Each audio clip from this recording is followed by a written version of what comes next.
Welcome to the Trappist Transfer, an actual play podcast using the Eclipse Haze RPG, set in a fictional sci-fi world of our creation. I'm Will Blackmore, and I'll be your game master this evening, weaving a web of intrigue for our characters, and also scary sci-fi horror. To my left, not that you care, Ashley Bradley, playing Truthseeker. Yeah, right, I'm like, I don't know, left, right, seats. Yeah. Mark Jondal, playing Palms 3. I don't know if I said Palms, but Calms. Hello, Earthlings. Abby, playing Kastor, and Connor Crumley, playing Penelope Gray. Welcome, and thanks for joining us for our first game in 2020. Honestly, it feels like the future already. I love living in the future. Well, wasn't 2020 also the year that, what's his face from Blade Runner was born, the android? Right, as I thought it was 2019. Decker? No, like the Rutger Hauer Blade. I can't remember the... So between Roy 2019 Batty. and like now, there are a bunch of dates within Blade Runner that are happening. Yeah, so right. like Pris's birthday as well as like her death day. Pris. I know. So yeah. Also, now that we're in 2020, we are officially Cyberpunk land. Cyberpunk 2020 was the last edition of Cyberpunk to be made, at least of its initial form.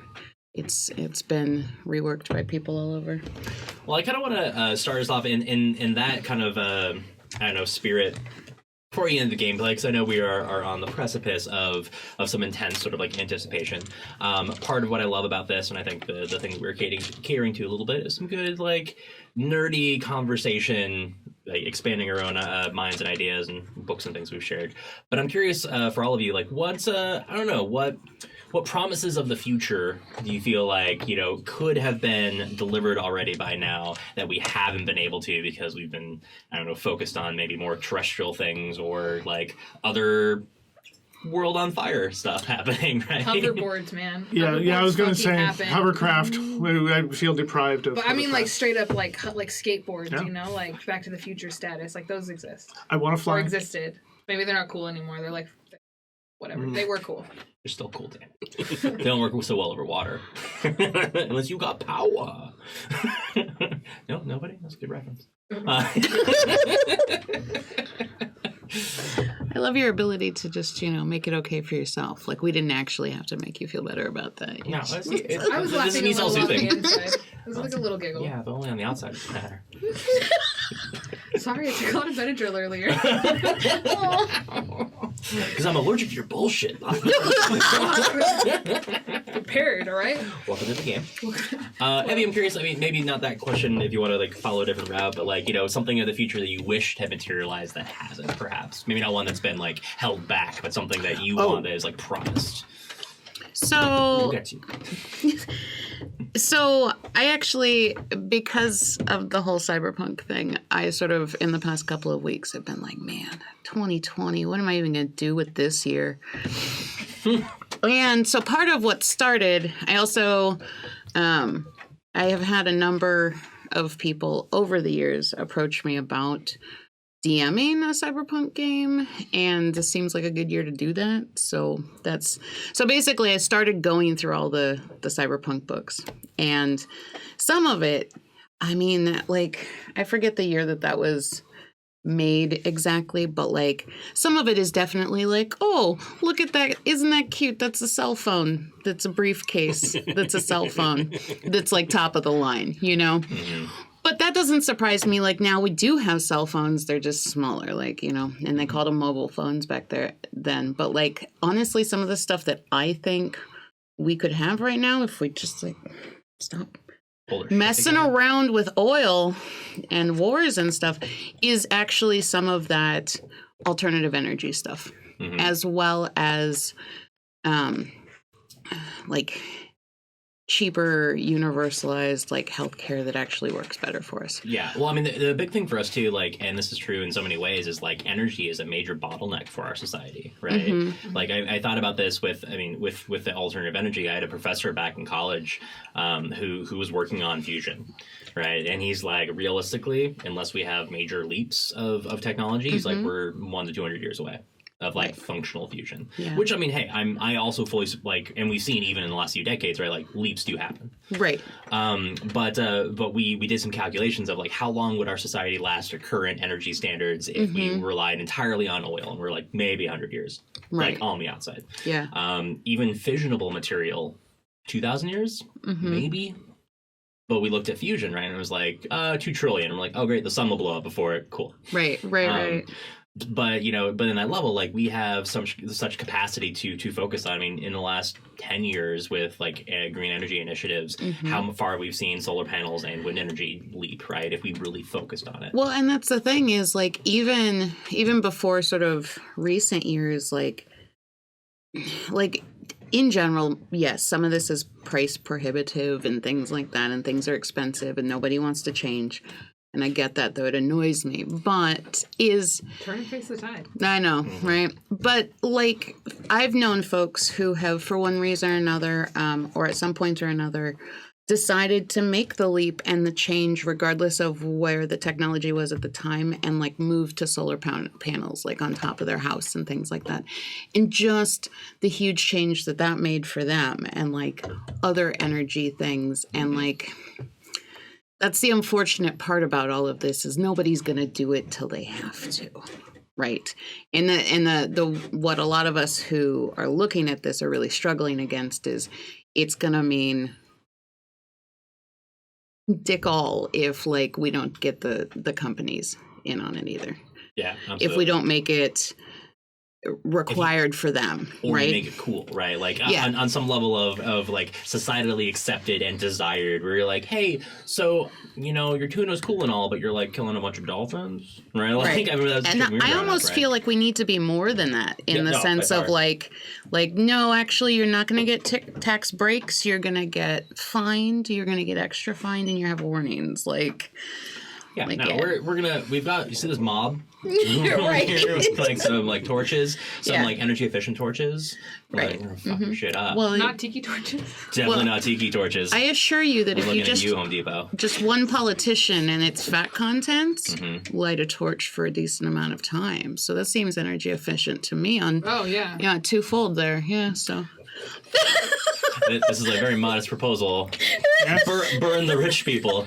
I mean, we can eat them too. I'm not opposed. I definitely need sustenance to further this slave. Damn, this went different. On the subject- I thought this conversation was gonna go. On the subject of like better medicine and mobs. Good segue. Yeah. Having your cut off. Little mini shout out to what's it called? The Repo and the Genetic Opera. Right? Oh, like, yeah. I feel like we could have gotten to a point too. Like if we can grow chicken breasts right now, like we can grow organs, right? Like, Yeah. I like actually organs that What makes you match think your we're DNA. Like here you go. It's- Here's a new it's- lung. really over the top and ridiculous, but the core story of Repo, the Genetic Opera, is totally, in my mind, feasible. Oh, I mean, they And- created something that everybody wanted, and then they created scarcity from it, and then they used Yeah. that to like basically take over and like control everything, right? Right. I mean, a lot of our current society is based on artificial scarcity, so. It's true. Yeah. Well, and especially that physical stuff that would keep the meat sack around longer or make it look better, like all of that's always cost prohibitive. Well, if you but read- it's required to be better in, like, to do better in society to have those cost prohibitive things done. Totally. Yeah. I was just gonna say, if you read the like intro stuff for Eclipse Phase, like the world that they're setting up is Yeah. actually like a created scarcity that the politicians have made, right? And I don't know. I find that it's interesting that as a group we kind of decided to no, that's not. We're like, no, I've the been people enjoying took that, over actually. the earth and we made it like kind of Yeah. Marxist, but like people could kind of do them. Like you can still be rich if you want to be rich, no judge. Right. Like I've A little bit of judge. a little bit, Penelope. you're the 1% in a different light. I know, right? Now the 1% means more. There's Because there's only 1%. yeah, it's only 1%. So yeah, no, I've actually felt that because I've been reading through the Ultra Carbon books and really enjoying them. But like seeing that level of like artificial scarcity and thinking about the way that we have like modified this and played with it, and Or like in Pandora Starly, they were just like shooting resources into are, space. are you into that now, by the way? Yeah, it's good. But like they're literally just like as far out as they had reached their society, they were just like sending trains of supplies and just like into space. And people were like starving and shit. It doesn't make any sense. Like I don't know. Another conversation with Peter F. Hamilton.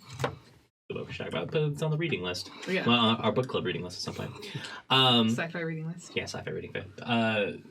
Connor, and we'll get back to you. Sorry. No. Do you have any I just tangented like 3 future times. desires? No, it's good. That's my job to wrangle us back into a thing that's not our game related anyway. Heard those cats. Yeah. Wow. For me, a lot of it is, the energy thing. Like, we do have this giant ball of fusion in the sky that is powering our entire ecosystem. Why can't it power everything else? But also, like, the biohacking stuff. Like, we can make fuel from algae, which is still adding more carbon to the atmosphere. But it's a closed cycle as opposed to like tapping for mold. It's a closed cycle. But also, like, the food supply stuff. Like, we're definitely growing more food than we need right now and throwing 90% of it away. But if you could move it into, like, hey, we're going to grow all of the food for the people in this building that they need, and then you're still in an urban environment, but you then get that sense of farming community. Mm-hmm. I really think that has been a missed opportunity, especially with all this fear about GMOs and, oh my God, my organism has been modified. And I'm like, well, I mean, that's how we got all the stuff we eat to begin with. Like, the original corn had 7 kernels and was tiny, and now we have ears of corn. Yeah, genetically modified doesn't mean bad. Yeah. If you like bees. That's another conversation. Definitely, like, please save the bees. Yeah, 100%. But also, like, don't make seeds that die after 1 generation. Oh. Yes. Yeah, Commander so seeds? that's an apocalyptic horseshit, yeah, Monsanto. yeah. I know we brought this up in the Really podcast worried before. about that. that's a huge thing. And see, those seeds, if they cross-pollinate, then propagate those genetics. Yeah, that doesn't sound like Suddenly apocalyptic plants behavior. are- But we also have these huge seed banks, and like the idea that Monsanto is like, well, our stuff cross-pollinated your stuff, so we're gonna sue you because you own our stuff now. I'm like, that's not how sex works. Yeah. Like, you don't own the child that you produced or any. Also, body fucking autonomy. Yes. Come on. That I like tomato is there its is a own fucking tomato. in the middle of that. Body fucking autonomy. Also body autonomy, also body fucking autonomy. Yeah. Accurate. Just being honest. That's something that you see a lot in sci-fi that everyone, okay, not everyone, old white men keep doubling down on, no, nobody else can control their bodies except how we feel like we can control their bodies. Well, the scarcity, like we were mentioning in the Eclipse Phase universe and Altered Carbon, right, is it's the rich people who can clone and live forever and do whatever, but like the plebs, right, down on the smog level have to like rely on government subsidied like bodies. I'm like, we have the ability to like not to not die or to not go through nearly as much disease or to do whatever, but there's still like this artificial separation that's created. You have the rich people who have 10,000 bodies that they're never going to use. And then, like, you get sick and die and you get somebody else's sick and dying body. Or not even, maybe like, oh, I use this body just when I go swimming. Or this body is my shower body. This is the body I like to eat breakfast in. Yeah, actually, that comes up in the book. There's like somebody who's like, body was bought while they were in like prison, right? Their body, like the body goes to the general bank and you have to like leave a certain amount of money as like a retainer to keep your original body around if you want it when you're out. Otherwise, you just get whatever the state has. And so this person was like aggravated because their body had like they couldn't maintain the lease on it on their own body, and so down the line, like somebody who was rich picked it up. Literally, like they had this description of like they only use it every once in a while. Like when they're on holidays, right? Like one weekend every 3 months, kind of idea. To like get my body back. Yeah. But I found You can have it 1 weekend every 3 months. Yeah. Time sharing your body. Oh God, that's. And also, very good like, too, yeah. and that goes into the housing time sharing thing. your body, Like, everyone should have housing. Truthseeker. Oh, yeah. Sorry. Like, Am I pregnant? So okay, we get very ranty about this, but Mark, you had an idea that came up, and then Scarcity. I'm gonna jump back in. It's actually well integrated into what's already been Perfect. spoken about. The two things: wireless energy transmission, like being able to The power induction things. charging. Yeah. That I thought that would be. That's like something that I want. I just want wireless. I want everything to be wireless. Tesla's working on that stuff and now. zero latency. Like if watches Also, and calculators like, can charge. can we go back to that being free? Yeah. Like, Yeah. like can that like I can't tell you how much. Here's the thing: is like here in Portland, we have in the past had a history of being very good to our houseless folks, and like over time, and like any other city, you walk around downtown, you see like power outlets, and you see them on the sides of buildings, and that's where you get your Christmas lights during this time of year and whatever. But slowly over time. And I know this because, like, I've always been sort of a tech kid with something to plug in. Lulz, you can take that how you want. Anyways, is that slowly over time, much like public bathrooms, I see them, like, blocked off, hold up, like, taken out. They just aren't there anymore. Oh yeah. And that's what I want to see more of is, like, that not only can I get wireless tech, like, I'm just going to drop my thing in this bin and we're all gonna like just charge it together, or, you know, however that works. A lot like, of the ones inside the buildings have like cages with keys. Like that, yeah, that's true. which sucks. Yeah, which so yeah, I just would like it to be free. Like I just can't. When I think about it, I think about somebody out there at like State Hall or whatever being like, and what about the energy being stolen off the streets by a laptop or whatever? Well, yeah, because you used to be able to walk around downtown and somebody would have their stereo plugged into the light post. Yeah. And you're like, cool, like, Bump it. brief moment of music. Right. Yeah, how much energy does that really cost anyone? Right. Anyway. Right. But yeah, I think that comes down to a larger like political conversation that we could have, which we're not going to get into at the moment, at least.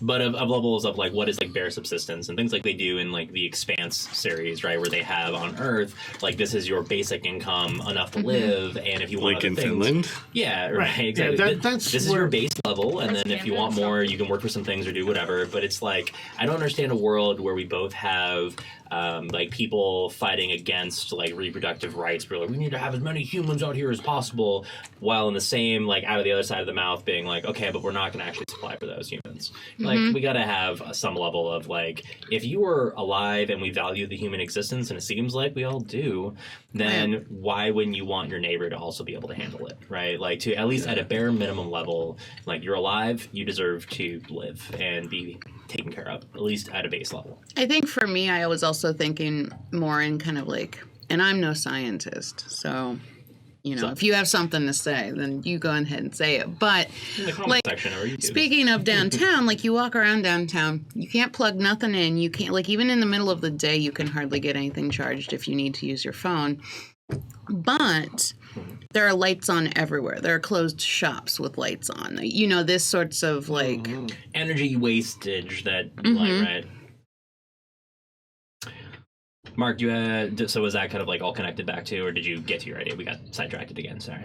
And then we're gonna get the game. Yeah, I think. I kind of want to like try to tie everything up in a bow. Yeah, like, I like that concept. Was an expanded sense of what constitutes human rights. Like I think, like talking about like access to things like that we really need now, like Wi-Fi, power, public bathrooms. You know, like we're all like working on a nomadic, almost like a nomadic existence within the urban thing, the gig economy too. Like if you're driving around in your car as your job, where do you go to the bathroom? Yeah. You have to pay for something in an establishment to use the bathroom. Ridiculous. Energy should also be like basic income, basic energy. Like, and with like the technology that like of the house battery, was a big proponent of this idea. Like where your car, if you have an electric car, your car can charge the battery can charge the car can charge the house, battery can charge the house. If you generate enough energy to have a surplus, then you sell that to the grid.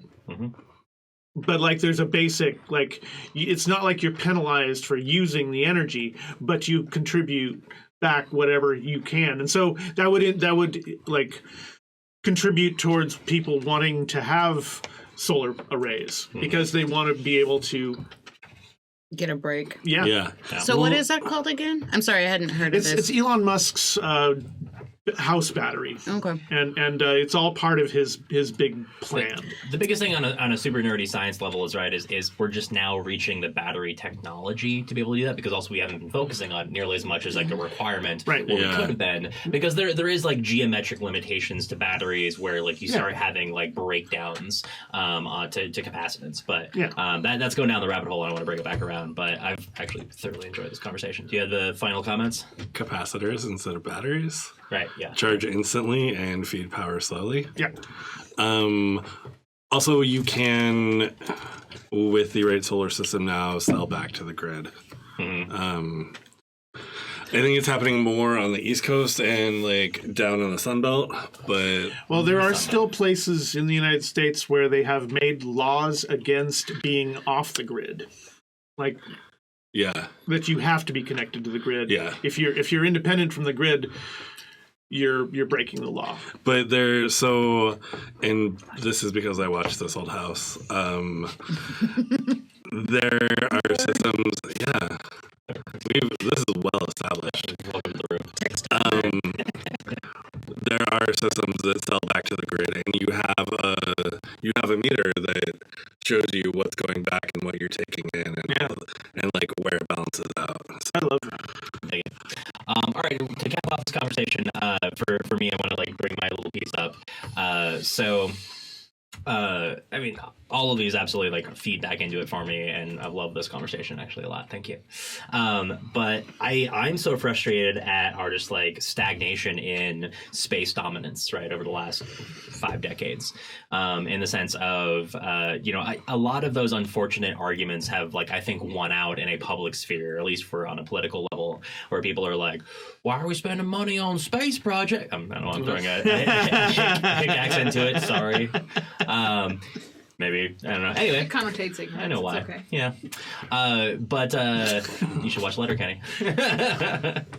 But that idea of like, why are we spending money in the space when we've got like so many problems here on Earth, right? And it's that argument we could get into easily of like how many things we've benefited from space technologies and things, as well as just giving people some inspiration to focus on. But I think there's been a lot of solutions we have missed for problems here on Earth by not expanding our population out, right? I mean, like we landed on the moon 5 decades ago, right? And now, where else have we gone since then? Robotic exploration is important. Can we even land on the moon right now? Yeah, China can. Yeah. We're going to make a space force though, Connor. It's fine. Is China the one that the country that crashed the thing on the moon that had the tardigrades in it? So now there's like tardigrades floating around on the moon. I am not entirely sure, but that wouldn't surprise me. That sounds amazing. Yeah, I know. So tech and tardigrades are the first colonizers. And they're so awesome because they probably aren't permanently dead, and I think that's awesome. I mean, honestly, I believe the tardigrades have probably already been on the moon, but we'll talk about it later. That's season 2. Trash transfer, tardigrade transfer. Star Trek. You all tardigrades this entire time. You didn't realize. Star Trek Discovery. Tardigrades are part of the intergalactic mycelium, so. That's right. Shout out. Please don't sue us. I don't know how that works. No, I'm kidding. But yeah, that's funny. It's like a plug. I don't think it's like ripping them plug. Shout out. Discovery. So I'm just sad that we haven't continued our space program. Like we've done near Earth orbit. The ISS has been phenomenal. The things we've learned from that alone, right, just makes me angry to think about the stuff we could have learned if we had continued expanding. And I know we're going to get back to it, but it's like, why did we stymie ourselves? We could have our eggs in more than one basket right now, which is like kind of where we find ourselves in Trappist transfer, right? Where we've had some questions about like why we haven't had colonies on other planets yet, and we're kind of thinking about this as like a grand gesture. But part of it is, for us in our world, the population dropped to a radical number from where it was before. People didn't need to expand out. Maybe they're more, insular, right? We've been harmed. Like there's a level of trauma that our society went through, and I think we like went insular on the Earth. And we started looking out and we decided to think grand, perhaps. And as we're seeing, maybe there's a lot of hubris involved in that and how that's kind of ended up towards the human civilization. What? Humans don't have hubris? What are you talking about? Anyway, so here we find ourselves, and to catch us back up to where we left off, y'all were in the real world on the P.O.L X, and Meat suits. Me in your meat suits, which is still uncomfortable, and will probably forever be at this point. Rule for comfort. Hell, this meat suit I find really uncomfortable now thinking about this game. So all of you had been taken in by Charlie Maines, the pilot, who sort of like one of the firsts of those who are awake in terms of like handling what's happening on the P.O.L X of the crew, as well as Andine Supermanian, who is a solar physicist, and they took you to astrogation, or astrometrics rather, and sort of showed you what was happening, like a more real-time image of what was happening at the sun than what you had gotten from P.O.L X AI inside of the hold. Shortly after that, the power cut, and you realize that there's a lot of processing issues happening, and that the hold issue is reaching a climax. Right, so their power is out in a lot of locations. There seems to be some processing issues, and as you all sort of split up to go to your different locations to help with the redirection of the P.O.L X closer to the sun in a gravitational assist to gather resources as well as power, things started shutting down. So, Ashley, if I remember, Truthseeker is in astrometrics with Andine, waiting there to kind of help out with the assist for the turn that we're going to do.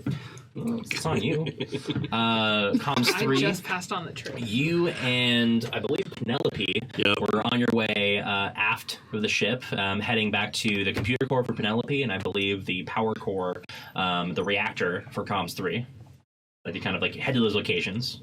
It's where you're headed, at least. We'll see how it goes. Right. And Kastor, you were headed for the ship with Charlie to get to the sort of like pilot's nest. Shaft. Yeah. I mean...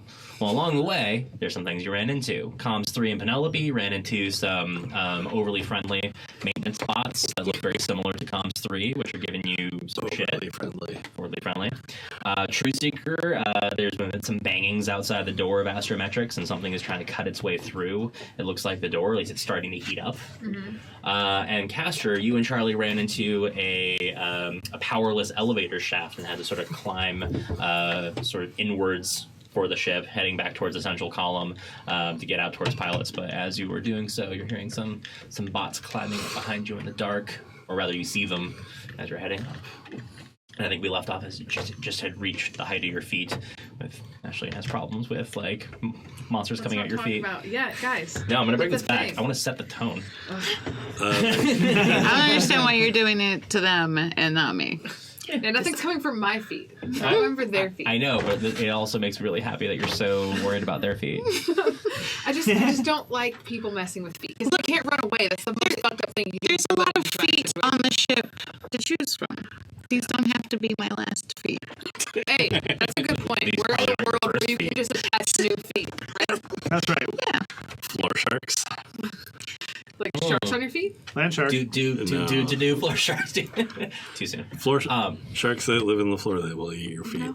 No. There's a whole show about street sharks. A little hatch that goes into like a service tunnel, but it's literally built for the bots to climb through. So I don't think it's the best. It is human sized though. I don't know if that's the best escape route though. And then so one thing, by the way, I wanna bring to everybody's attention before you get in further, and I'm doing this intentionally so you don't necessarily like have time to think on stuff. We have not been utilizing our pools much yet. In fact, most of you may not even have values on that. I don't know. What's my pool? So you have different pools. You have Insight, Vigor, Moxie, and Flex. If you don't have them set up now, don't worry about it. You probably won't use them. We haven't been using them. But if you do... I have a 45 in Insight, but... That's different. So there are specific pools tied to these things, and those pools have connections to different abilities. So if you have anything set up for it now, you could start using it this game. But in the future, I want to start like trying to integrate this. This is like a new rule that I want us to start like figuring out how to use. Okay. But just to give you some idea, like spending points from these pools, and they get replaced after rests and things of those lines, right? They might be connected to your morph, most likely. and as well as your abilities. But just to give you an idea, here are some of the things you can do from those pools. That also, I want you to use this as a way to think about storytelling-wise, like what you might want to do, or if you have points to spend from pools you can do. And for now, I'm open to narrative versions of this. But for instance, for the insight pool, you go first one turn when only certain actions are taken. You could take an extra action, or you could acquire a clue through investigation of what's happening in the world. So they're kind of like specified inspiration in a way. Yeah, exactly. That's how. But there's a bunch of different pools that you can use these things for, right? There's other base ones you can use, like you can switch flip-flop dice numbers, which you can't use as part of your sort of negative for your split personality right now. Luck. Or you can get rid of all modifiers on a test, right? There's a lot of things you can use for stuff that's connected to it. But I'm going to keep going to give you ideas. With Vigor, you could go first in an action turn. You can take an extra action, or you could ignore certain wound effects. For Moxie, you can ignore effects from trauma for 24 hours. You could avoid making infection tests for other things. It's not related to what we're doing right now. You can negate other players' social gaffes. You could refresh minor network favors, which we're not using currently. But you could also acquire clue through social interaction, right? So in terms of using that Moxie element of I'm going to talk to a guy, right? Or whatever. But I love these flex ones as well. You could, using a flex point, introduce an NPC to a scene and define an aspect for them. You can introduce a minor non-weapon item or clue to a scene for something. You can introduce environmental factors. You could introduce loose or minor relationships with NPCs that come up. So these are things that are I think we're all doing a really great job managing and talking about in terms of our storytelling style.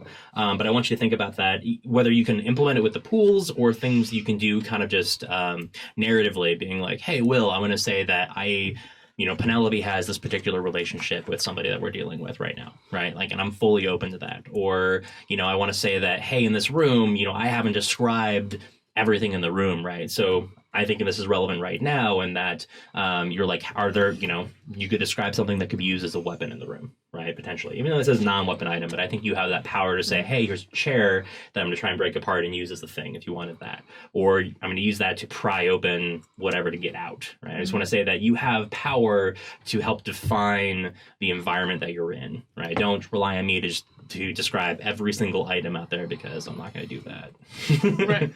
So, and a little bit of a rant, but also a mark to kind of start thinking about how to use pools in the future.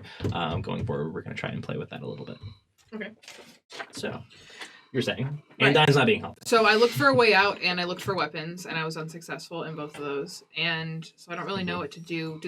Does the door open inward or outward? Or is it just one of those, slide across sci-fi doors? Slides across sci-fi doors because they're very space efficient. That makes sense, but it doesn't help me to run away. Yeah. Not with that attitude. Yeah.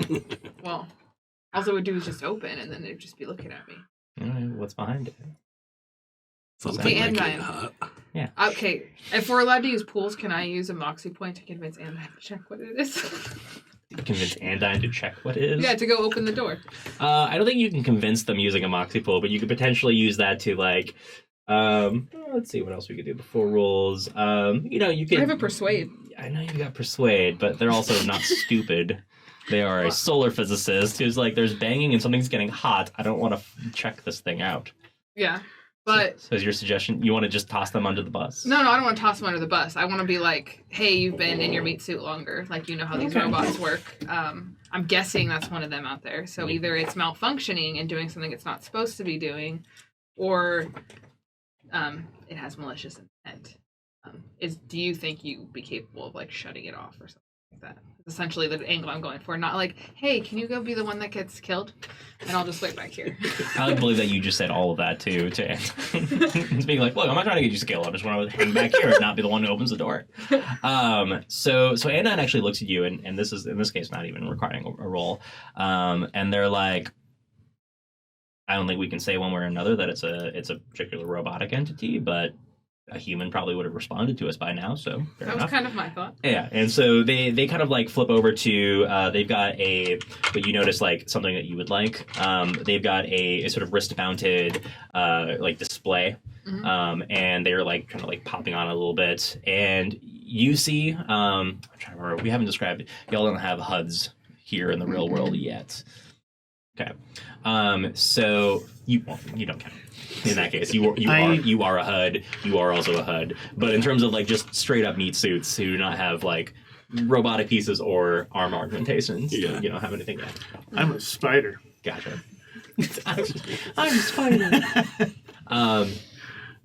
So you see kind of like over their shoulder that they are popping at like their sort of like their wrist, display. Mm-hmm. And it actually like projects up just a little bit, kind of like almost holographic. Actually, you wouldn't see that. Never mind. But you just see them kind of popping in the air above it, right? Yeah. But what you can kind of see through is some of the information popping up on the screen, although it's not holographically projected for you. And you see them connected to a local network, and you see imagine like the Wi-Fi signal, and you're seeing like, FBI surveillance van and like Xfinity One, whatever. You see a couple different signals that are popped up there, but they're trying to connect, and they're kind of muttering under their breath a little bit. And check something. Robots are muttering? Oh no, Andine is muttering. And they're swearing even more. They're like, I am trying to access. I can see. Like they tell you, like I can see 3 maintenance bots that are outside the door, or at least within range of the local network, but none of them are accessible right now. Like it seems like I can't access, and I'm trying. I can continue trying, but I honestly don't know what the maintenance bots would need in here. They usually automated, taking care of like cleaning up things, fixing little bits here or there, but I've never seen them cut through a door. And then I'm not going to lie, you're giving a lot more weight to the malicious intent theory. I'm also beginning to believe a little more in this malicious intent theory. Yeah. I would not like to be here when they get through the door. Do you want to go through that maintenance hole? Do I want to? No, but... Is there a different maintenance hole in the room? Yeah, is there like another tunnel that's too small for them? I mean, they're all going to be the same size, I feel like. Andine mentions that, or if you say that to Andine, they look at you and they're like, maintenance spots are designed to fit through the most narrow locations in the ship. They may look larger than human in some areas, but they have the ability to articulate their bodies in a way not dissimilar to cephalopods. They can fit through very small spaces. So there's no way that we're going to get away from there. But if we find something perhaps that is a little more human oriented, that could be, at least give us a chance, as opposed to crawling through something that they could move through very quickly. Mm-hmm. 69. Sex number. What? Explain how. Explain how. Yeah, there you go. What is sex? Yeah, it's 96 where you sleep back to back. No, you're older, Comstory. Oh my gosh, I really want to have that conversation at some point. Can we do that with P.O.L X? We'll role play it all out. It'll be great. Welcome to Travis Transfer After Dark. It's gonna get weird. I've seen a lot of video. So Andine goes like, I don't know. I know that we have maintenance shafts that are designed for crew, but I don't think there's any attached to this room. It looks like that might be our only bet. I'll go first. Do you know a direction to go that can get us somewhere safe, or are you just going to be scrabbling in the dark? Because in which case, I think I should go first. Oh, you want to go first? Go first. They don't even pause. There's like, you should probably take a ride at the first junction, but other than that, I think you should go first. Okay. Great. There's going to be other bots in the tunnel, isn't there? That's OOC. No comment. Also OOC or OOGM. Well, we know there's something behind this, and I'm that self-centered person, so yeah, I go first. Gotcha. Although Andine does mention, Charlie may still need us at some point if we can get like power reallocated, and we've got to turn the ship, because whatever's happening now isn't really going to get corrected probably anytime soon. But we will need. Is there a way we can like kind of like lead the bots off and like come back? Like you could do that. Like through the tunnel? Like is there a way to loop back around in the inside of the tunnel? Because Truthseeker will do that if Andine wants to hide under the table and be like, "Hey bots, come get a piece of the truth."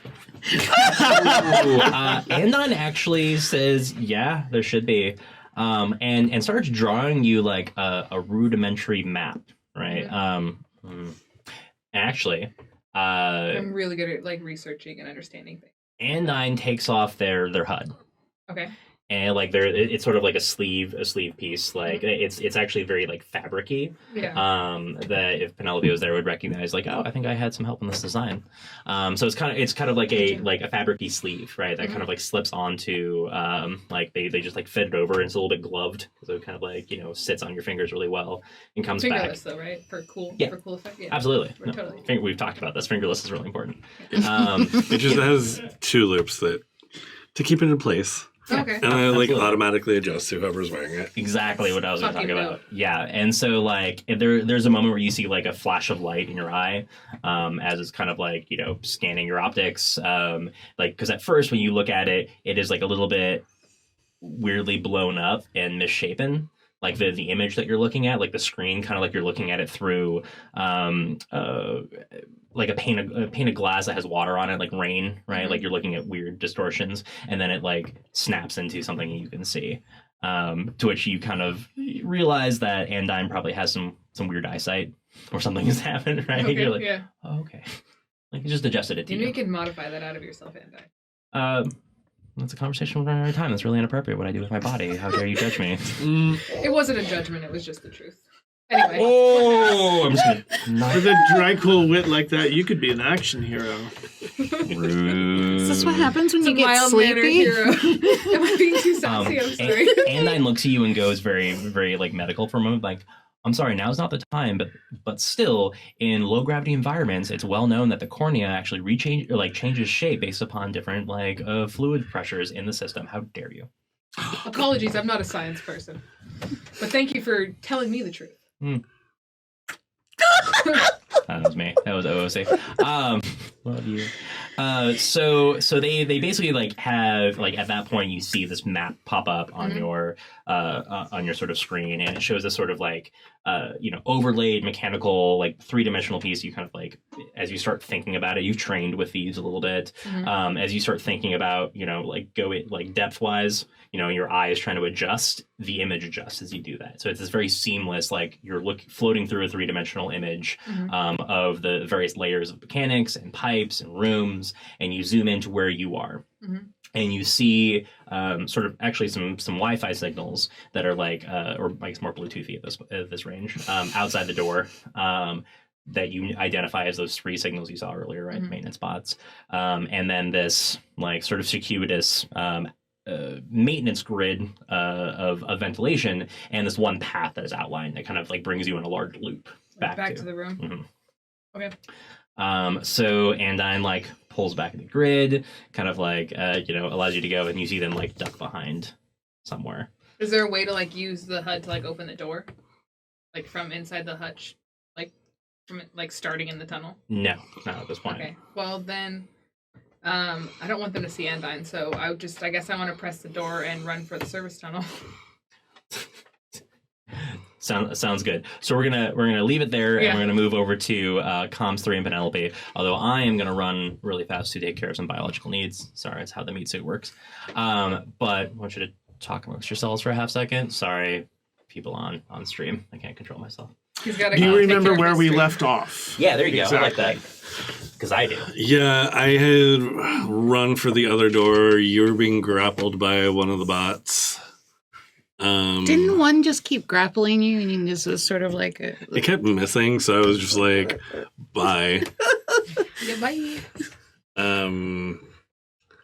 Whereas I'm having hot spider on spider action. Yes, you're having maintenance spot on maintenance spot. I think we'll sooner than later have to have that talk. I'm wondering if you could maybe find a computer port inside the room and get out of the bot, and we can leave these ones in here. So you're in a dungeon. Is it a forest-like dungeon?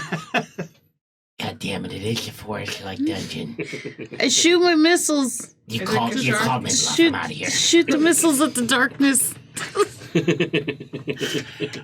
Say again that I should plug into a socket.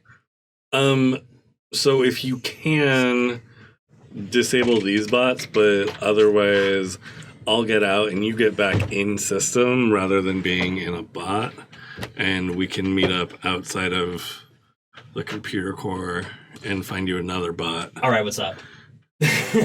Where did you decide that you left off? And then I'm going to try yield ejector seat.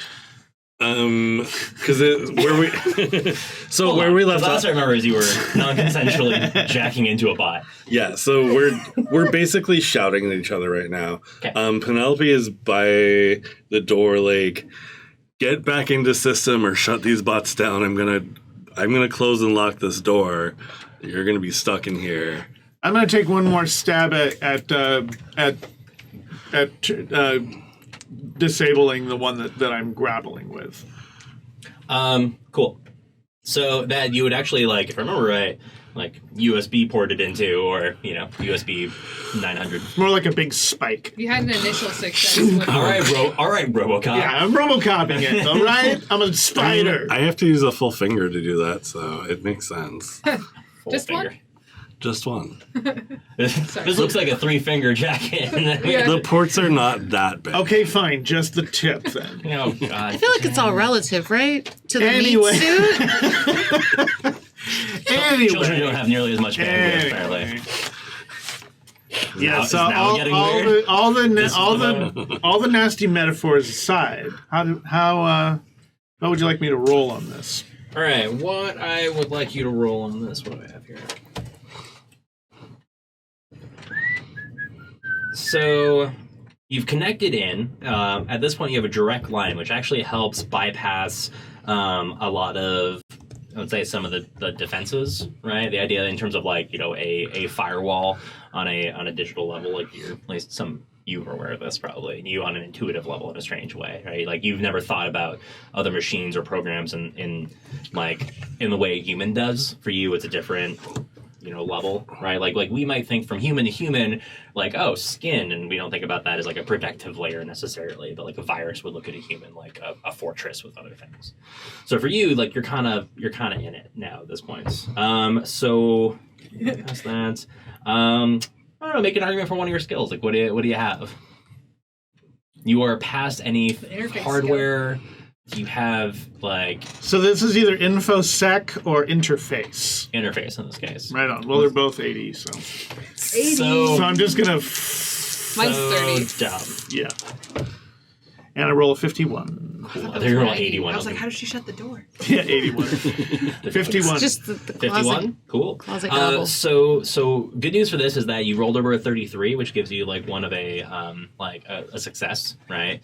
It's not only success, but like a double positive success. I forget what those are called. I am the king of the spider robots. You were extra You're not a successful. king of the spider robots, but this one does, like, if I remember right, had this one latched onto you? No, I had gotten to the door. The one that was latched on me kind of fell off, so I was just like, fuck this, I gotta get out. Yeah, no, that's right. And then I think you got a tussle, shall we say, with it. So since you told me that your intent was to disable it, and that's what this one does. Like, you bypass security, and you just see, like, it kind of, like, go dark, and its legs curl up, kind of like a dead spider, kind of look to it. Yeah. But you did this actually surprisingly fast. So there are two more converging on you at the moment. I leap on the next one. Cool. And you're going to try the same thing? Yeah. Okay. So I'm going to allow you to attempt to connect this round, but that will end your turn at this point. And what was what was that attempt? Was that also an interface, or that one in this case is because you're still trying to, like, get your dongle going on, shall we say? Is whatever your melee skill, I believe, is going to be. And let me see. It is 50 from what I have for you in terms of, like, a robot body. Okay. So if I got a 50-50 chance. Yeah. So this just represents you, like, trying to line up the dock. Do I feel lucky, punk? Sorry. I don't know, do you? Is it relevant right now? Yeah, I do not feel lucky. I was going to say, though, it's because it's not actually like a somatics, like a aptitude. Like, it's more of the same as, like, InfoSec or Interface can they add their cog instead of... Not in this case, because this is literally, like, what's happening right now is you're trying to, like, dock up, right? And then it's going to be all electrical stuff. So it is a somatic right now. It's like how well you're kind of coordinating. And it didn't quite work out this time for you. Like you're at this point. This is the clunky part. Yeah, like these ports are designed to be accessed when the thing is not like actively moving and being aggressive, right? So you're like you've got one down, the other's moving in on you, while you are grappling it, right? You're toe to toe with it, which it seems to be okay with. But you're trying to dock in, and you're not quite there yet. Plug it in a USB while you wrestle a computer. So you're at the end of the hall, and they both seem to be focusing on comms 3 right now. Is there a computer port next to the door? Yeah, absolutely. It's a computer port with meaning it is a touchpad with like standard door controls and some things for like the bulkhead. And there's a maintenance like jack point. Jack point enough that comms 3 could reintegrate into the system instead of being in a body. Roll me. What do you have for interface or network? I'll take either of those. Network. I feel like my network is better. I don't even see the network skill. Am I tripping? I have it as this. Oh, it's like one of the hardware? Mm-hmm. I have it as one of my no skills as network engineer. Oh, okay. Network not official. I think I might be thinking back to first edition or something along those lines. I think you had that's network. what? Network. It's a no skill in like one of those. Yeah. Oh, gotcha. Well, then I would take a hard. I would take hardware or like sysadmin. That's a specific skill for you. I've got admin and sysadmin and cryptography. I mean, hardware is going to end up being the same as my network. Cool. Whichever. I'll leave it up to you. They both will apply in the same way. Yeah. I just want to see. What value are we looking for? 60. Okay. I just want to see if this port is good enough to get comms 3 back in system rather than being in a body. That's a 57. And what did you score? Sorry. 60. Nice. You are absolutely certain that this port would not have the bandwidth to handle comms 3. Sweet. Okay. From that roll, I'll give you one little additional illumination. Like you have the same sort of effect if you roll lower, but you're making an assumption that comms 3 is at least the same level of complexity as a human being, and that alone, a human being won't be able to go through this port, right? Yeah. So you're like, probably comms 3 is at least human being level in terms of complexity. So not anything that would be a recognizable like full fidelity copy. You could get something cheap, shitty, but no, we don't. I mean, we're already feeling that comms 3 is cheap and shitty, but mostly because they're not fully formed yet. I am Samsung. Huh? Do you want to be Verizon? I'm really curious where everybody's mind's going on that one, but let's roll with it. I don't know what Samsung meant. Mid-range, but like really solid tech and really solid universal ports. Yeah. Good hardware, good software, but still midline. Oh, okay. Yeah. Okay. Not like a you're not fucking like Cricket. Phi 1. Oh yeah, no. But that's also the nice thing about Samsung is they do all levels. Oh, there you go. Yeah. All right. Anyway, right along. Like I said, Samsung. So, how far away is the near? You know what? No, fuck it. I'm going out the door. Bye. I'm gonna yell at you.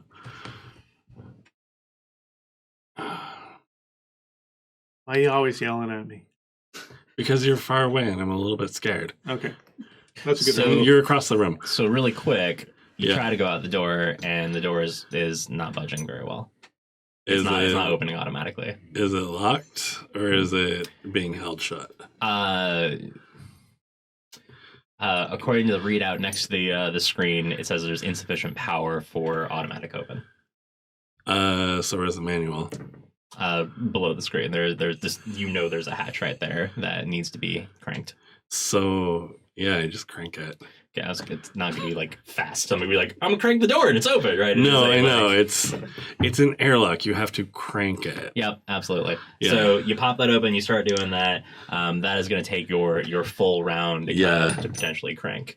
Like, in fact, you're not gonna be done by the end of this round because you're looking at some other things along the way. But you're in the process. The door is like halfway open by the end of the round. Fuck, I'm gonna have to kick things because my hands are busy. Oh. Find a nickel. So I'm gonna end that there for you, Kastor. Oh damn it! No questions. Yeah, we'll come back around to it. I know. Where are you right now? Remind the crowd / yourself.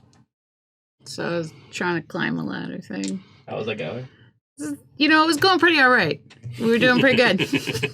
Till the very end there, where you kind of like, you noticed 3 maintenance spots kind of rolling up fairly fast for you. Listen, one bad roll isn't the worst thing. I was just trying to get this meat suit to do the meat suit thing up the ladder. Kind of slipped a little, yeah.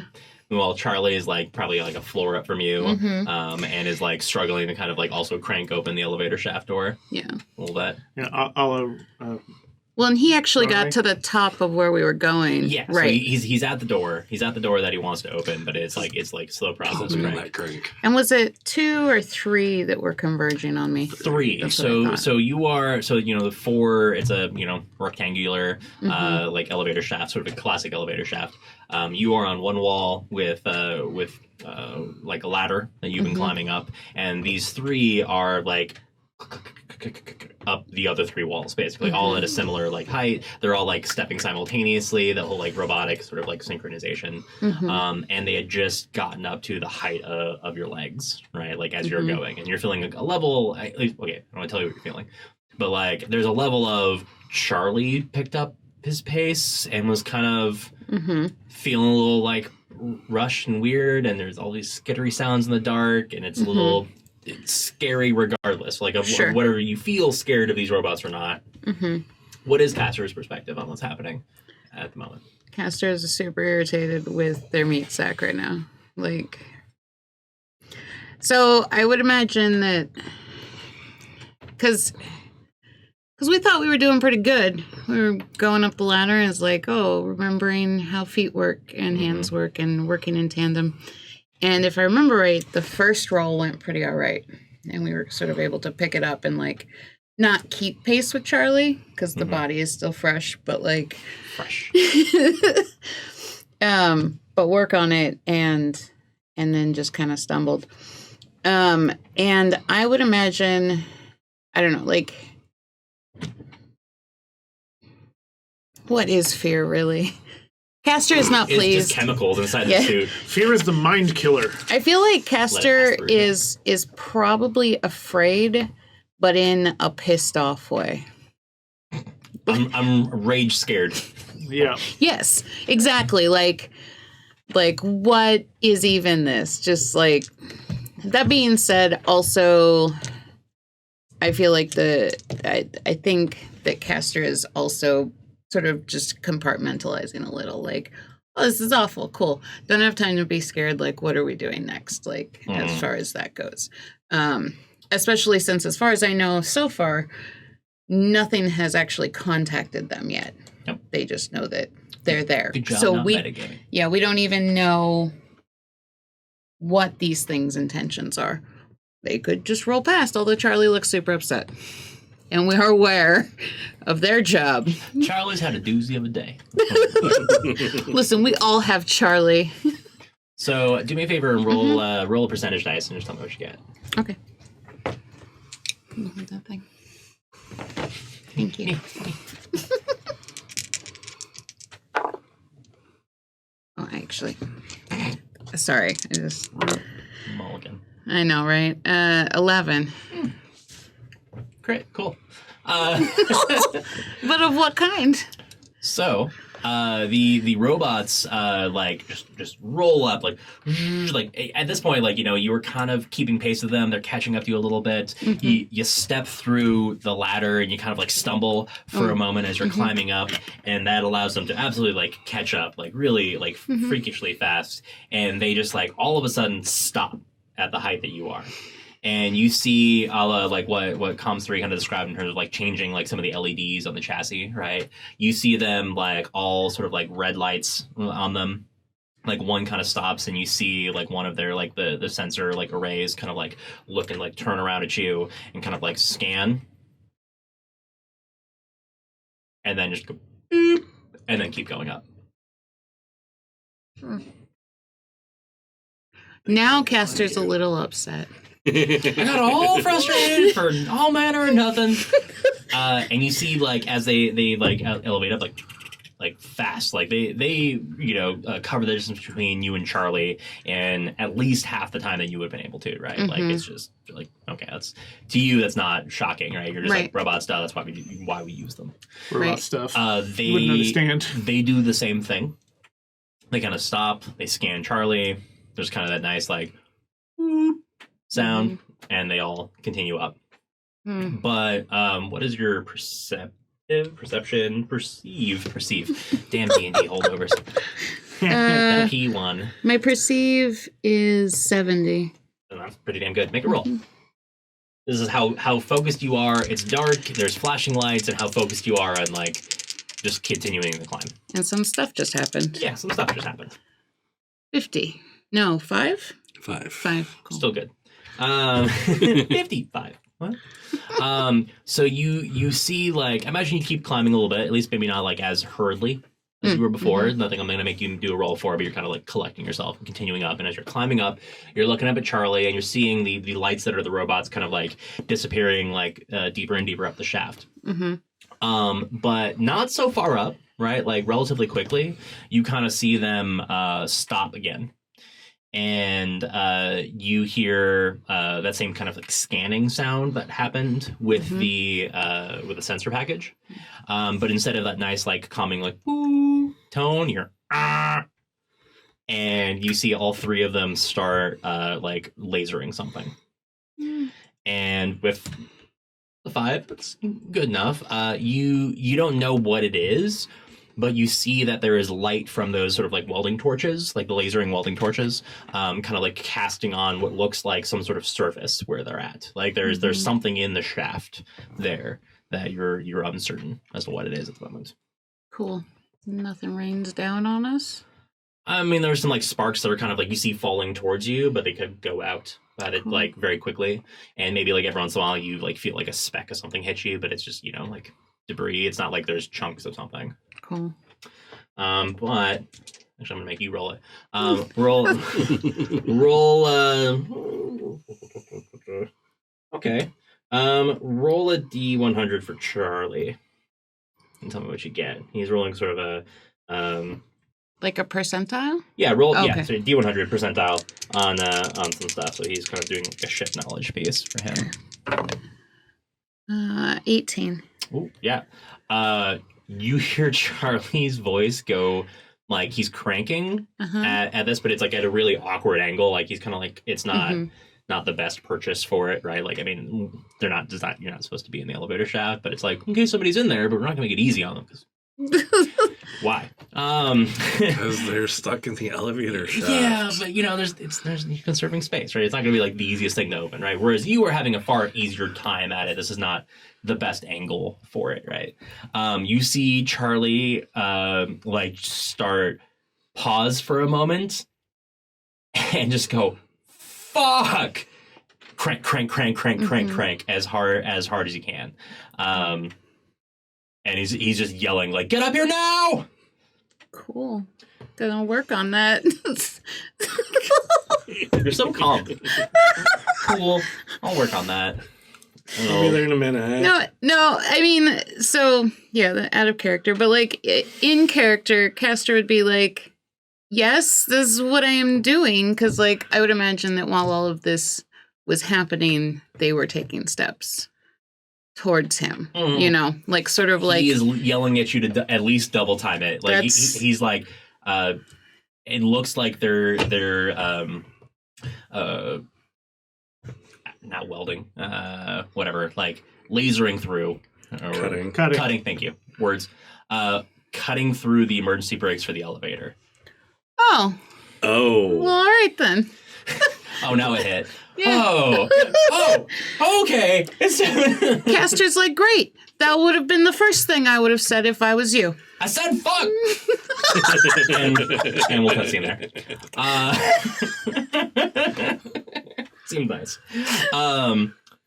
So, Truthseeker. Yeah. I'm guessing I can't open the door based off of the other people not being able to open doors. Is that where we're starting with? Because I'm not going to crank it. I'm just going to wait for them to break through it, if that's the case. Yeah, no, that's absolutely... I'm glad you say that, because they're about to break through it anyway, so it worked out pretty well. All right, so I'm going to get up in the hole. Yeah, because I think where I was describing it last time is they'd been, like, heating it up and burning through, but it was like they were going around the locking mechanism, right, to kind of, like, release anything that might have, like, locked down. So you're at... What are you doing? Are you saying you're like... I'm up in the manhole with it, like, open. Like... It could be person hole. Person hole. Human hole? The human hole. I don't know if that sounds any better. Human hole? Sorry. The maintenance hole. You're up in that human hole in the wall. Yeah. Well, technically it's a bot hole, but... It's Access a port. Maintenance shaft. Maintenance shaft, yes. There's no way this is going to sound good. No, entirely. after all we'll of do that, the best we can. Yeah. Yeah. All right, well, I'm up in the maintenance Jeffrey's shaft. tubes. Oh, yes, Jeffrey tubes. Well, you have to say Jeffrey's, but... You know. Basically... Is it GIF or GIF? No, Giffrey's tubes. My plan is to get their attention the Cool, second so they I'm get in the room done before they playing can, now. like, do a sweep for Andine and then just start booking it. If that makes any sense. So, yeah, so you... And I'm going to be like, yeah, Andine, they're coming, go for it. Like, he's in front of me. Or they're in front of me. Mhm. I don't know why I keep gendering them. Sorry. Yeah, they were genderless, in fact. I know. Rude. Yeah, it was... Anyway. How dare you? just ask. So okay, so you're basically like you designed to like they are hiding and waiting for like a signal, and you like you know that or not signal they're gonna watch them disappear, right? And you are kind of like leading these bots on a. Well, they're waiting for the signal to send to Charlie, right? Or whatever we were in the actual room. Yes, but they're waiting for a signal, or like to make sure that like the coast is clear. Kind of thing, definitely. Right? Kind of idea. Okay.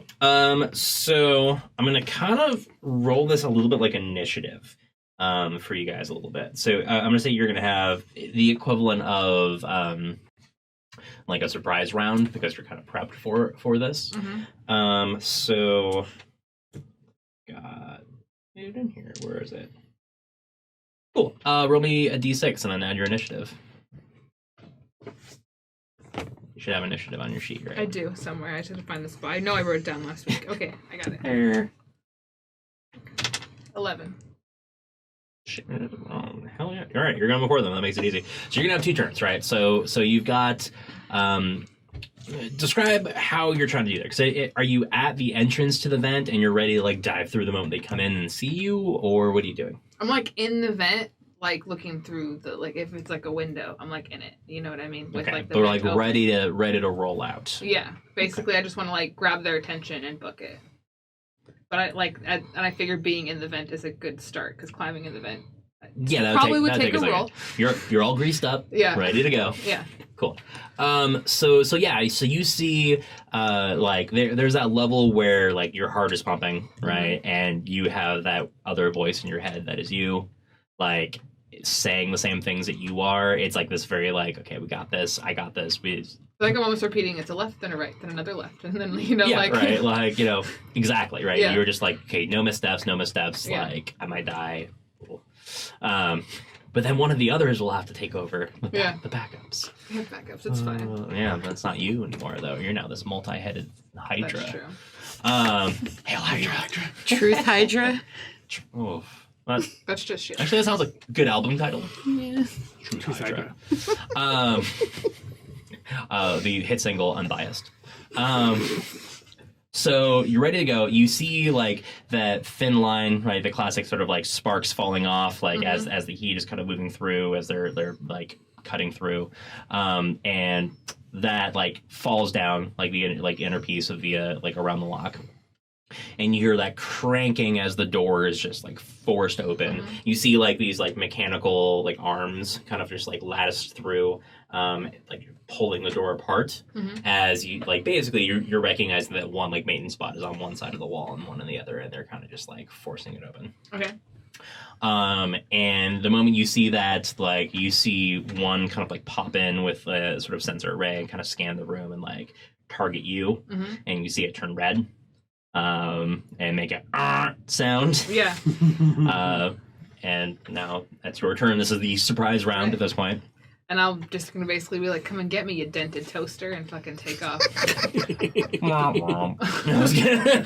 Dented toaster. You know, it could have grown up on the brave little toaster. You just fucked up. Yeah. I love the brave little toaster. Is this a thing? What? Yeah. Okay, we'll talk later. I like how both you're like, you should know the brave little toaster. I don't. I'm sorry. like a little bit offended. Anyway. Okay, so you start like hightailing it down the ventilation system. And so this thing is, really, it's uncomfortable, frankly. Yeah. Right? Like, it is, roughly square, but we're talking like, It's a Scrabble. Yeah, it's like a 2 feet by 2 feet kind of like square, right, that goes through. Like, imagine like the best possible ventilation shaft. This is not, Die Hard, right? You're not moving your way through impossible, like, little rectangular things. You're not quite shuffling like that, but it's not like you can run. It's not like you can crawl effectively, right? You're kind of like hand over hand pulling. Like there are wires that are kind of getting in the way. You're scrabbling over. I guess the better visualization is like, McDonald's playpen. I was literally picturing that. Before Yeah, you said that. I was right. Like the plastic tubes working your way through. Like half like crouch run and like use the walls. You're kind of scrambling okay, but it's like it's uncomfortable. Yeah. But like you can go an okay speed, right? So for you, I'm gonna have you roll an athletics check. Not Frey athletics. Not Frey in this case. Okay, my athletics is 40, so I have to roll under 40. That's right? pretty good. Well, under 40 for a success in the way that I'm thinking. Like, in terms of representing you, like, making a good pace through this. I rolled a 14. Cool. So what this represents is that you are, and make another roll for me as well. So that is, like, you sort of being unfettered. You're making it through. You're not doing it particularly quick. But you're definitely succeeding at moving through this. I'm gonna have you make two rolls. So one athletics. And that is a 6. Nice. I saw the double zeros. I'm like, so same. So this is like you're not being particularly effective at it, but you are succeeding, right? So you're not just like gliding through it like an expert, but you are like you're flashing back to the VR trainings where they put you through like they plug your consciousness into like a ship diagram, and they had like actually it's kind of fun for all of you for you. Kind of went through these moments where like they had like this is their way of training, right? They had sort of like competitions for the crew where they had like these virtual setups where there was like, okay, we're playing capture the flag, bullshit ice breaking team building kind of ideas, but kind of fun where they did like game shape. Yeah, Ender's Game shape, like but with way less homophobic and terrible. Shout out. Well, that's funny because I thought I heard them say gender games. I said Ender Game. But Gender's games. I'm gonna rewrite that. I'm down. Wait, the gaze is down. I'm trying to do a play on words. We're doing this. Somebody make us. I feel like you can land a better one, but that was good. Yeah. We had to think about it. What do you got? I don't have one. Yeah, for like a half second, I think that was pretty good. Okay, give me a minute, and I'll come up with a better ruminate. Queer Ender's Game joke. We'll come and do it later. Sorry, I wasn't trying to shit on your joke. Like, I'm sorry, I thought that was good. I'm just saying you could do better. So good, Orson Scott Card. But he won't. Not ever. We obviously have some feels. I think we should all drink. It's shittiness. Yeah. Be better. Yeah, be better. Be better, do better, live better. Yep. Not that hard. No, it's not. But sometimes you double down on being a dick. Anyway. Card, we're coming for you. Honestly, so somebody's going to speak to his death, and I think that's going to be great. Right. I was like, there's some good concepts. Could be executed better. Yeah. At any rate. So I'm trying to think what would be the equivalent of sort of like a survival. Oh, it is actually survival. Great. Roll me a survival check. My survival is 60. Cool. That's awesome. I'm scrappy. Yeah, you are. This is representing slightly different there, but I rolled a 69. That's a sex number. The sex number. It's a sex failure number at this point. Sex failure number. Unfortunately. Sex fail. Okay, so here's what happens. That number invalidated one of your moves. in that you were moving at a good pace. You're going down, like you're passing along. You're going down on 69. But you made a wrong turn. You realize that your orientation in the duct system is not the same way as the map was at the time, and so you basically like went down instead of turning right. Yeah. But thankfully you hit a dead end really fast, so you turned back around and you got reoriented. Like you were okay. It wasn't that bad of a roll, and if it was a crit, this would have been real bad. 66. I thought it was 66 initially. I was like, fuck. That would have been bad for you. But no, so this ultimately what it meant was that one of your moves was sort of like at a half speed, to be clear. So the robots are coming up on you. But at this point, you're sort of like in the dark, right? You're able to see enough. In fact, what you're sort of relying on is it's really dark in these tunnels, right? They don't like the maintenance bots don't need light for the most part. There's like some background illumination. It's not pitch black for you, but what your HUD is doing is actually projecting out like little a lot of little laser points out. So imagine like a laser pointer, kind of illuminating something. It is sort of outlining things in the dark for you. Like so you're kind of so you're seeing a sort of like yes, it's not only like guiding you, but it's also sort of like highlighting edges. So it's a weird like two-dimensional kind of way of what you're seeing as you're moving through, like almost like a 1980s like polygon game, right? You're moving through like arcade style, like it's highlighting the edges, and that's how you're kind of navigating. And that's tripping you up a little bit at first, and we'll see how it goes in the future. But you see and hear very clearly these bots like mashing themselves in the tunnel and coming after you. They both came after me? All three of them came after you. Yeah. Yes. And you hear them getting louder. Okay. Back to Comms 3 and Penelope. So you're cranking away. You are tackling one. Actually, I realized that. So one of my legs like locked into the interface thing, and are like chink. Yep, missed. Yeah. And you saw last round, like they didn't seem to attack last round for you. Like one of them actually like moved past you and moved up to its like the other one and starts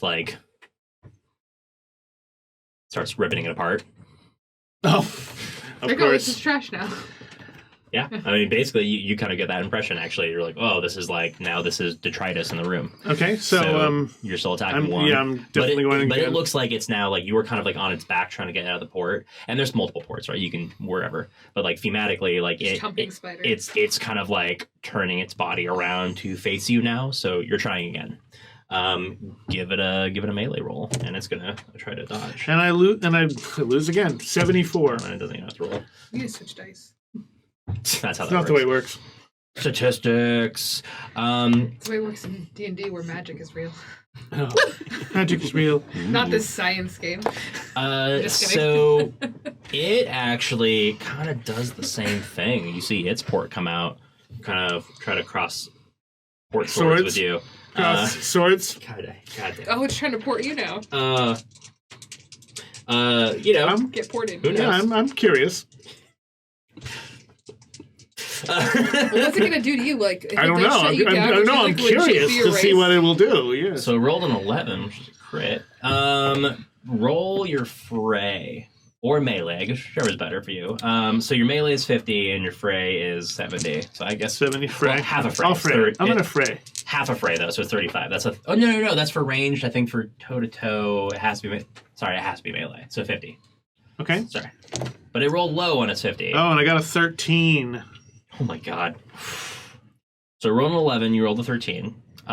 You did better than it. It rolled a crit though, and I'm curious how. How about this? Yeah, I'm open narratively, right? Okay, he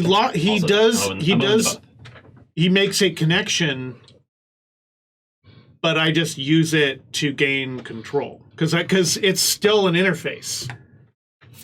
So I was gonna say not gain control, but that I get to do the same thing to it back. Well, because it made a connection. It connected. So probably fry it a little bit because you're so much more information than it has that it just like connects and it's overloaded, and it's like, oh. Or at the very least, it creates a. So basically, what it just did is it created a connection. It doesn't necessarily mean that it's going to have control of that connection. I'm saying that it successfully made a connection because it got a critical, and then I just turned around and assumed, like started to push back on it through that connection.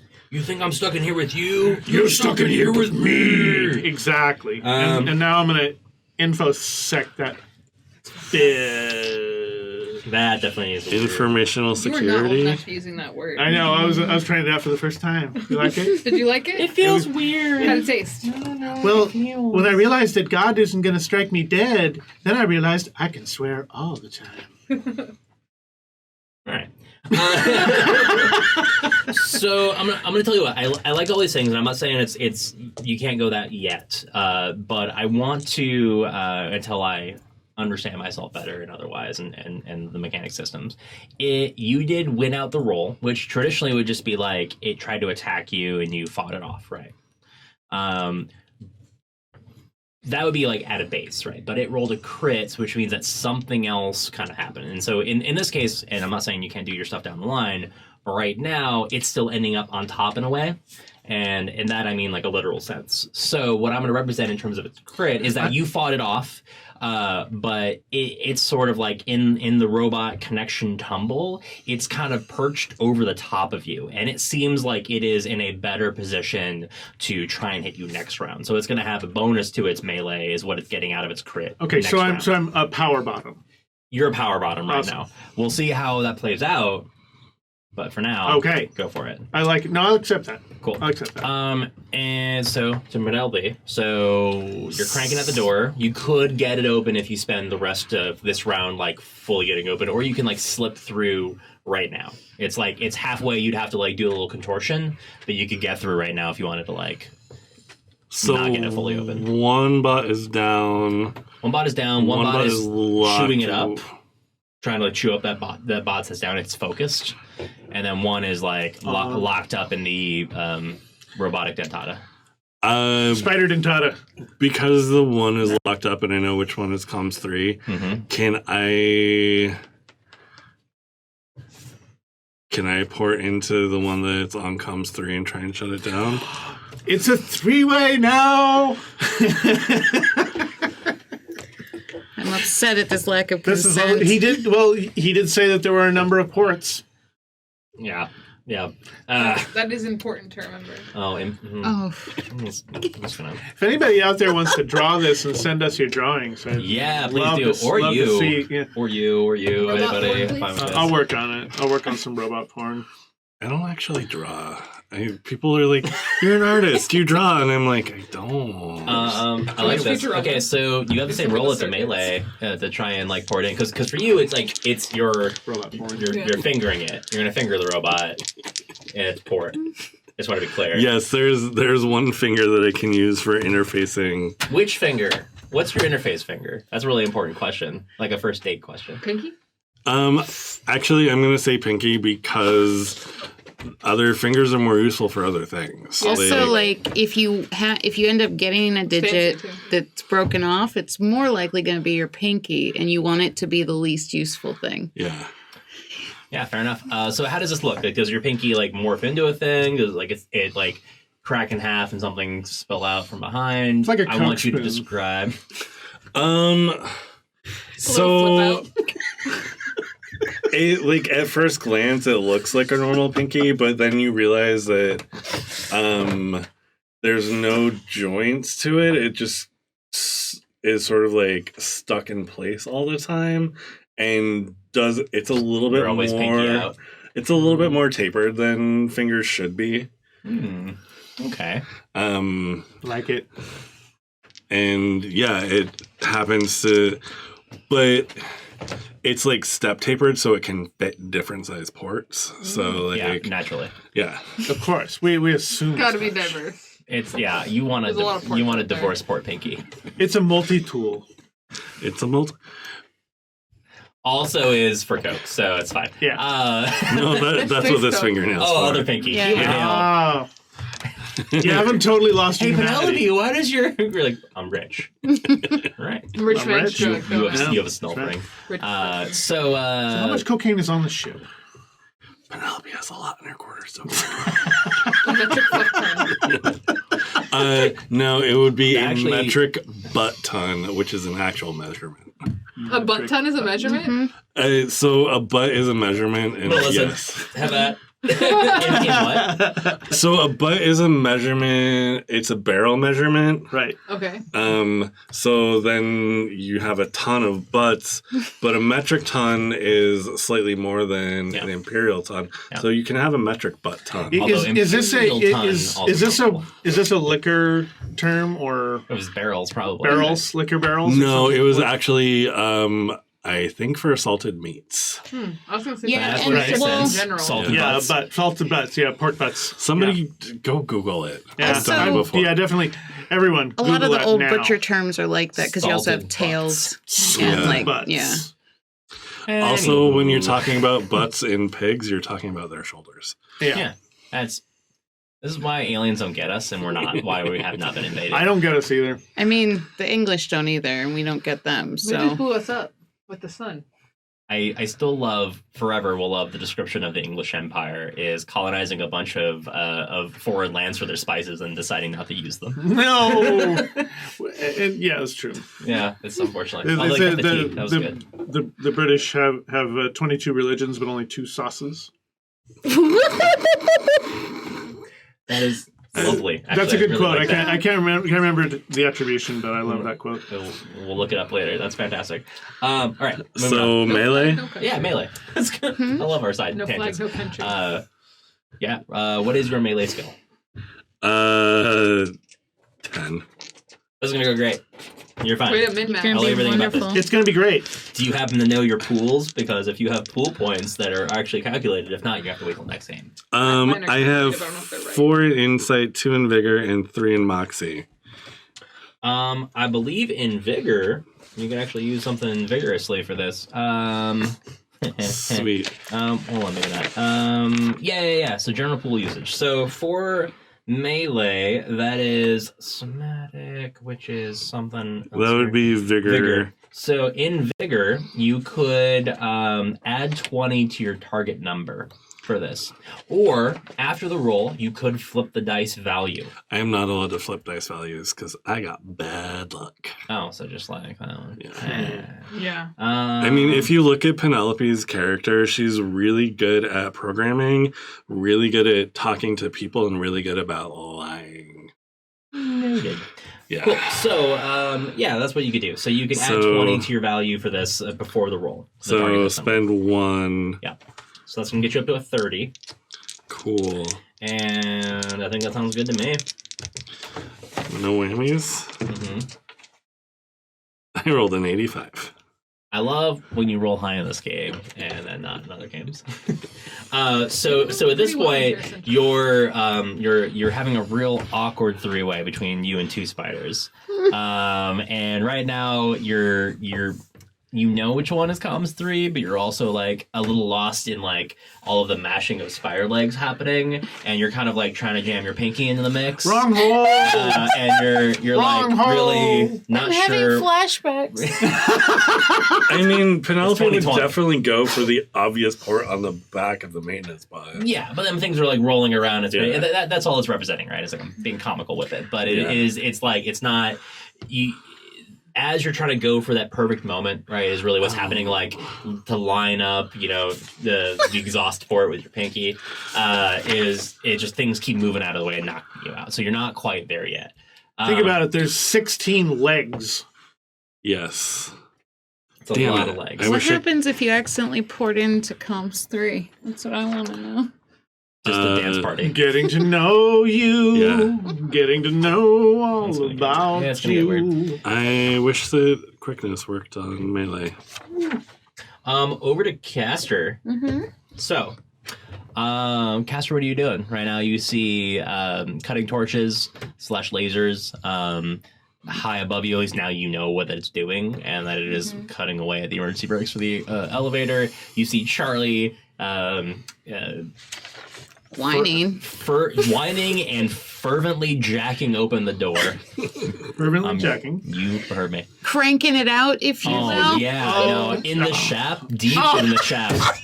God damn it! I'm sorry, I'm using descriptive words, Mark. Would you like to come help out? Tell me a better way to crank the shaft? I would love to come help. Come on. This is definitely a PG-13 rated sci-fi show. God damn it. Trappist fucking transfer. I would not call it PG-13. Well, I think we're not officially rated. Well, NC-17? We're not quite there. Maybe one of us needs to flash a boob. Then we're Okay, PG-13. not it. Now we're PG-13. We just hit it. Boom. Boom. Wait, but like was Titanic. was it a female presenting nipple? Well, I just, You don't know. I mean, I wasn't trying to That's gender. true. I mean, we're a non-gendered world at this I know, point, but I'm right? just, So- I had to ask because Scream. that's where the laws are, right? Yeah, no, Yeah, got it. Yeah, definitely. In this reality, Was it Tumblr yeah. started doing Facebook? I forgot that. Yeah. You who shall not be named. In our futuristic So- reality, any nipple. What are you doing? Are you giving up? Are you just kind of hang out? Yeah, You no. know, you're like, this is dumb. No. This is dumb. Let go. Of course not. Good. That's, I mean, like, you know, he's all like, fuck. And I'm like, cool. Kastor's still moving. And he's like, come on, keep moving. I'm like, great, keep cranking. And I am moving as fast as I can. Now, in this moment, though, like, if I have the ability to, like, step it up. Yep, that would be Like a double move. athletics for you, which Cool. has been a problem, right? Step it up. My athletics are 30. Oh, that's problematic. Yeah, I mean, it's not really the best, but, like, fucking meat suits. Also not the worst. Yeah. So Charlie, you see kind of like swear again, as like you watch him, like he's been holding off of the ladder with his left hand and has been like cranking with his right, and you see him kind of like fuck and like hold his arm. Sorry. That's not anything important, so we're good. So kind of like say fuck, and he like switches hands. Like, you know, you see him kind of like, oh god, like that shoulder is kind of like rolling, and he's like cranking with his left hand now and holding off, and it looks kind of awkward. Do you have do you have a little towel I could borrow? A towel? Yeah, just a little rag. So did you make your athletics check? No, I was Please just make an listening to you. Well, thank you. I appreciate that. As a teacher, I love it. I'm looking at you students. Don't do that. Sorry. No worries. Get down. 46. No big deal. 46? Mm-hmm. And your athletics is 30? Yes. Okay. So not a critical fail or anything along those lines. You're just not moving at particularly double time. You're kind of like, you're trying, but it is that level of like, you can tell that Charlie's fucking up a little bit. This thing is happening. You're getting a little stressed. You're moving up. You have at least one more round of climbing in order to like get up to Charlie. Sure. Meanwhile, Do we have an idea of how far? Like, I'm just trying to get, like, I don't know of visually, like, of an idea of how far away I was when this started. Like, where am I now? What kind of space am I trying to traverse? I'm just curious. no, excellent question. So, Eclipse phase is less like D&D in terms of like specific distances. Like, Sure. you know, you have a movement that's like 30 feet around, or Yeah. like rounds are only 6 seconds, right? Right. Eclipse phase is more thematically flexible from what I can understand, and where you can have rounds be like 6 seconds to like 30 seconds. I don't care. Okay. I'm just like, I'm explaining, Yeah. hey, for everybody here, but as well as you. So I think like in the sense of like, it feels like this is a very like tense, combat-y kind of a phase. Like, I'm going to stick closer to that 6 seconds kind of feel. So in terms of like, imagine like if you're climbing a ladder, like what you could do in 6 seconds, Sure. but not where you're coordinated and moving, right? But where you are like fucking up and checking and looking, and it's dark and there's flashing lights happening. So Sure. you've covered half that distance, and I would say you're probably about, at this point, 20 feet below Charlie. Okay. Or to be better, maybe like, you know, I don't know, 5-ish meters, Cool. let's say. You were 10 meters below before, right? Cool. So you're now like, okay, you're getting there. You can see him. You can see better details on his face. Mostly that he's sweating and freaking out. And above you, it probably looks like 100 meters above. That's where the robots are, Okay. right? And at this point, you do like, you hear clang, clang, clang, clang, and this like chunk of metal that's fist sized slams by you and misses you. But like you're seeing more coming off of what they're like as they're cutting. Got it. And that's what will end for you. Cool. Hi, Truthseeker. Hey there. I think we're gonna go through you, and we're probably gonna take a quick break and see where it goes from there. So here's my question. You said I went a wrong way, and I can hear them getting. But you turn back around, and you got back on track pretty fast. Right. But you basically knew that it slowed you down. So you're back on track. Do I feel like they're like closing the distance between stuff? After that, yeah. Like they. So here's the thing. Like they've only had in a meta sense, they've only had like one turn to move, and this is a tunnel that's designed for them. And you like have a path that you're going that is kind of designed to get you back in the best way possible, but like you kind of took a wrong turn briefly, so it didn't completely negate one of your moves, but it was like you were like a half movement would be a way to think about it. So they're like around behind you. Like if you did nothing this turn, they would catch up to you. Okay, so this is kind of what I want to do, but I just don't know how to do it in this game. Like I have access to like a map of the tunnel system right now that I'm like seeing, and it's kind of guiding me through as I go, right? Yep. Is there any way like as I'm going to like be like, is there like a hatch or something? Like is there a way to like duck out really quick and like have them run past me type thing? Almost like a stealth. Is there a way to like really quickly like go out and then I could get back in and go back to Andine, because I feel like I don't think I'm gonna make it to the end of the route. You know what I mean? Like I feel like if they're catching me, I already took a wrong turn. If I take another wrong turn, I'm fucked. So it's like basically I want to do that. I want to like try to like hide and then let them run past me and then go back the way I came. Is my theoretical plan. I like that. That's a good plan. That's very truthy. Deceiving the robots. So yes. Actually, hold on. I'm gonna make you roll your survival, which I know is pretty decent. Okay. That's a 60 for the folks back home. Is a physical deceive? Is that the same as lying? Oh yeah, right. Can you lie in your eyes? Oh. Well, I'm just saying, is hiding? Oh, she's like, you're hiding your true intent. Oh the no. truth would be a stand there. I got a 36 out of 60. Fantastic. So you also did fast, so because you got like one success on it. That's a slippery slope. I know, right? Sorry.